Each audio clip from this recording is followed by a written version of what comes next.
ஸ்ரீ தர்மசாஸ்தா. வசந்தமான பங்குனி மாசம், உத்திர நட்சத்திரம், கடக லக்னம், புதன் வாரத்துல சுவாமி வந்து பிறக்கிறார். சாதாரணமான தெய்வம் கிடையாது இந்த ஹரிஹர புத்திரன்.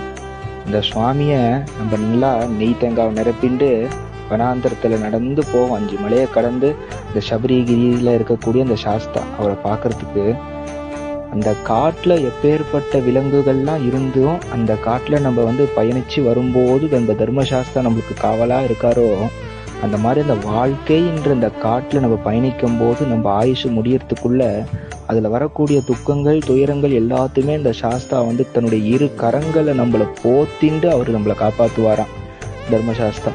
அதே போல கண்ணீரோட போயிட்டு அந்த சபரிமலையில அந்த சுவாமி முன்னாடி நம்ம நிற்கும் போது எதுவுமே வேண்ட தோணாது, பிரம்மமே அவரை பார்க்க தான் தோணும். வேறுபட்ட ஒரு பரமானுகிரகமூர்த்தி, சத்தியமான தெய்வம் சபரிகிரி சாஸ்தா.